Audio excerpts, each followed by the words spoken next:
বন্ধুরা আসসালামু আলাইকুম। আপনারা কেমন আছেন? আশা করি আপনারা ভালোই আছেন। আলহামদুলিল্লাহ আমিও ভালো আছি।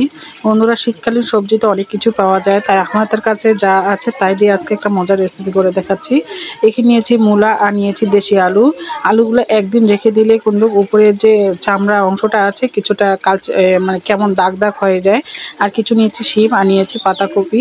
নিয়ে আজকে এগুলো সুন্দর করে কেটে ধুয়ে পরিষ্কার করে নিয়েছি। আজকে এগুলো দিয়ে আপনাদেরকে একটা রান্না করে দেখাচ্ছি। বন্ধুরা এটা আপনার রুটি বা সকালে নাস্তা ভাত খেতে খুব ভালোবাসবেন। আপনারাও বানিয়ে খাবেন। আর ভালো লাগলে অবশ্যই আপনার সাবস্ক্রাইব আর ফলো করবেন আর আমার পাশে থাকবেন, আমি যেন আপনাদেরকে নতুন নতুন ভিডিও দেখাতে পারি। কড়ার মধ্যে আগে থেকে একটু তেল ছিল, সেখানে আরেকটু তেল দিয়ে দিলাম। দেওয়ার পরে এখানে কাঁচামরিচ, রসুন কুচি, পেঁয়াজ কুচি আর কিছু দিয়েছি পাঁচফোড়ন। এই পাঁচফোড়নটা দেওয়ার কারণে কিন্তু সবজিটা খুব খুশবু করে আর ভালো লাগে। যারা পাঁচফোড়ন খেতে চান না, ভালো করে একটু ভেজে নিব। আর ভেজে নিলে কিন্তু খেতে ভালো লাগে। আর এর মধ্যে দিচ্ছি হলুদের গুঁড়া আর দিচ্ছি একটু মরিচের গুঁড়া কালার হওয়ার জন্য, আর একটু ঝাল ঝাল না করলে ভালো লাগবে না। আর দিচ্ছি স্বাদ মতো লবণ দিয়ে ভালো করে একটু ভেজে নিব। ভেজে নিয়ে এখন আমি বাকি সবজিগুলো সম্পূর্ণগুলো দিয়ে দিব। আর মশলাটা একটু হলুদটা দেওয়ার কারণ হচ্ছে তেলের মধ্যে হলুদের কালারটা খুব সুন্দর ফুটে ওঠে। এখন আমি দিচ্ছি সবজিগুলো। আমি আমার হাতের কাছে যা ছিল, আপনাদের হাতের কাছে যা যদি থাকে তাই দিয়ে আপনারা সকালে নাস্তা হিসেবে পরোটা বা রুটি দিয়ে খেতে কিন্তু খুব ভালোবাসবেন। আর এটা দুপুরে মানে ভাজি হিসেবে মানে সবজি হিসাবেও কিন্তু খেতে ভালো লাগে। আমি একটু সবজি খেতে বেশিই ভালোবাসি, তাই আপনাদেরকে সবজিটা শেয়ার করি। বেশিরভাগই আমি সবজি শেয়ার করি।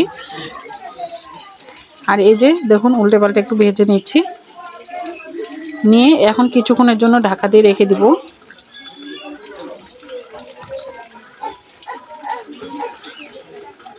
বাকি সবজিগুলো আমি দিয়ে দিচ্ছি।